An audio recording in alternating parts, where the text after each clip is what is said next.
Assalamualaikum dan selamat sejahtera. Hari ini kita akan membincangkan tentang COPD. COPD adalah singkatan bagi Chronic Obstructive Pulmonary Disease.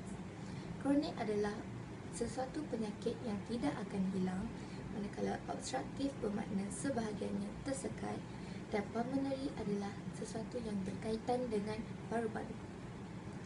So, sekarang ni kita dah tahu bahawa COPD ni merupakan suatu penyakit yang melibatkan paru-paru yang mungkin tersekat atau tersumbat, dan penyakit ini merupakan penyakit yang tidak akan hilang. Individu yang menghidap COPD mungkin mempunyai kesukaran bernafas atau batuk yang tidak reda kerana mempunyai masalah pada paru-paru mereka. So, sekarang ni saya akan terangkan tentang 3 jenis penyakit COPD, iaitu asma, bronkitis kronik dan emfisema. First, kita akan bincang tentang penyakit asma. Asma merupakan penyakit di paru-paru yang membengkak dan menyempitkan salur pernafasan, iaitu pada dinding bronkiol. Semasa serangan asma, pesakit mungkin mengalami wheezing seperti bunyi bersiul semasa pernafasan atau kesukaran bernafas dan batuk. Di sini menunjukkan gambaran perbezaan antara bronkial normal dan bronkial bagi pesakit asma. Seperti yang kita boleh lihat di sini, bronkial normal kelihatan lebih sihat berbanding dengan bronkial pesakit asma. Ciri-ciri bronkial bagi pesakit asma ialah mempunyai dinding yang bengkak dan menebal. Sekarang, mari kita meneliti tentang faktor dan rawatan bagi penyakit asma. Di sini terdapat 4 jenis faktor kepada penyakit asma, iaitu terdedah kepada asap rokok. Merokok adalah satu amalan yang sangat tidak baik untuk kesihatan kerana boleh menjejaskan banyak organ dalaman, dan perokok juga berisiko menghidap banyak jenis penyakit selain COPD. Seterusnya, pencemaran udara. Kita perlulah menghindarkan diri daripada menghidup udara yang tidak segar, seperti berada di tempat yang dipenuhi asap kenderaan atau semasa jeruhu. Manakala faktor ketiga bagi penghidap penyakit asma ialah jangkitan virus.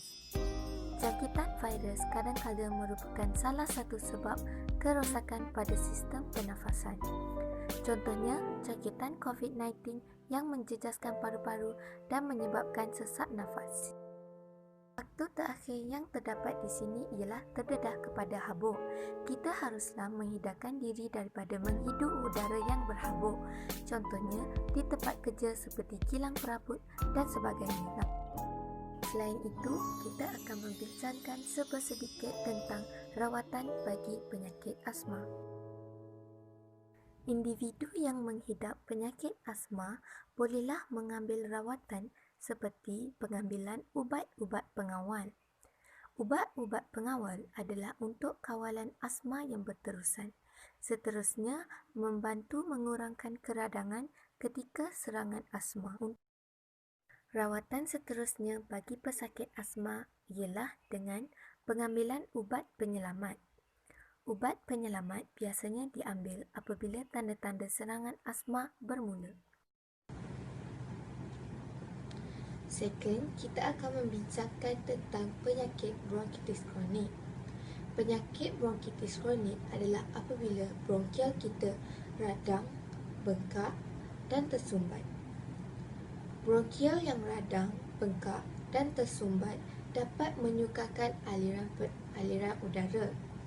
Hal ini sekaligus dapat menyebabkan kesukaran pernafasan. Pesakit bronkitis kronik mempunyai silium yang rosak, jadi tiada penyingkiran mukus yang menyebabkan mukus berlebihan terbentuk. Hal ini merupakan punca kepada batuk berlebihan. Demikian menunjukkan perbezaan antara bronkial normal dan bronkial bagi pesakit bronkitis kronik. Di sini kita boleh melihat bahawa bronkial normal kelihatan lebih baik berbanding dengan bronkial bagi pesakit bronkitis kronik. Antara ciri-ciri bagi bronkial pesakit bronkitis kronik adalah radang, bengkak dan tersumbat. Bronkial bagi pesakit bronkitis kronik juga mempunyai mukus yang berlebihan.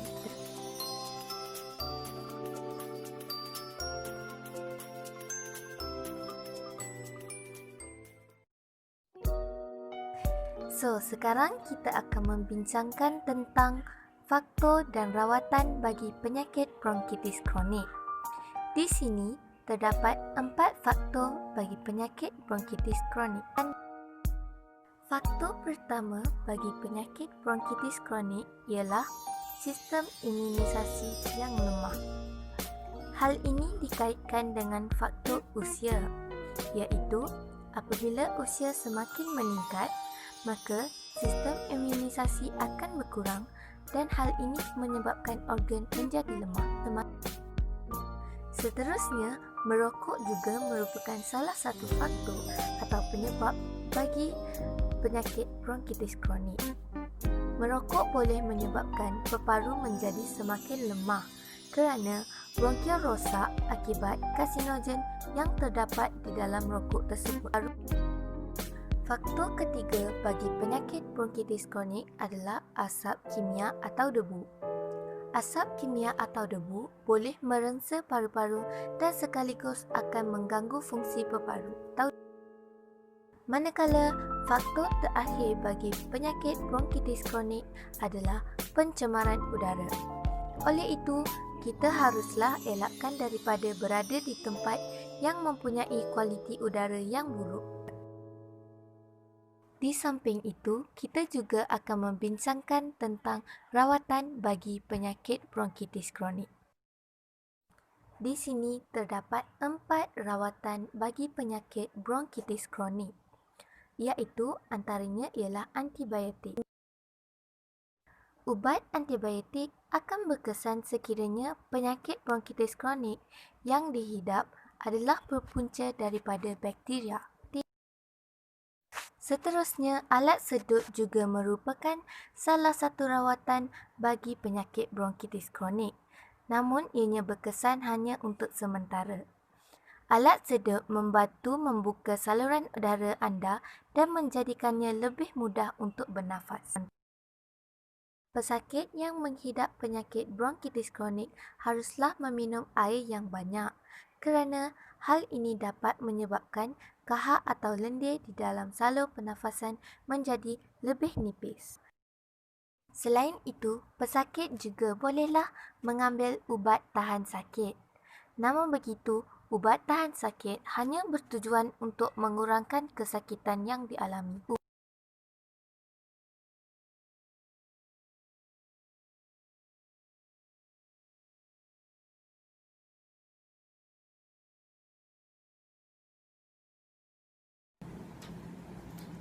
Kita akan menceritakan tentang penyakit emfisema. Emfisema adalah penyakit di mana alveolus hilang kekenyalan, saiz bertambah dan luas permukaannya berkurang. Seperti yang kita tahu, alveolus berfungsi untuk proses pertukaran gas. Contohnya, pertukaran gas oksigen dan karbon dioksida. Jadi, apabila alveolus bermasalah, proses pertukaran gas juga akan terjejas. Hal ini menyebabkan proses pertukaran gas menjadi kurang efisien.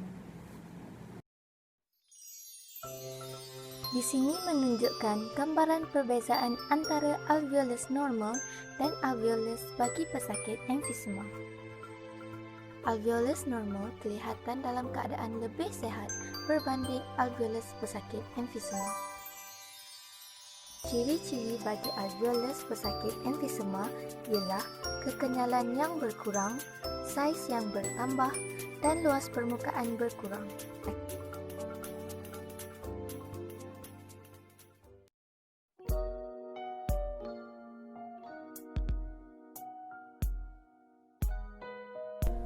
Sekarang saya akan menceritakan secara ringkas tentang faktor dan rawatan bagi penyakit emfisema. Faktor pertama bagi penyakit emfisema ialah merokok, tembakau atau ganja. Merokok, tembakau atau ganja sudah terang lagi bersuluh akan merosakkan paru-paru. Seterusnya, udara yang tercemar. Udara yang tercemar seperti jerebu boleh menjejaskan kesihatan paru-paru. Faktor ketiga ialah asap industri.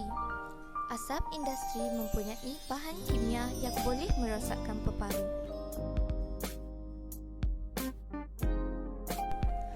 Selain itu, kita akan membincangkan tentang rawatan bagi penyakit emfisema. Antara rawatan bagi penyakit emfisema ialah ujian pengimejan. Contoh, impasan CT bagi melihat keadaan kesihatan paru-paru. Seterusnya, ujian darah untuk memeriksa keadaan salur darah di dalam paru-paru. Rawatan terakhir ialah oksimetri nadi. Rawatan oksimetri nadi adalah bagi mengukur oksigen dalam darah.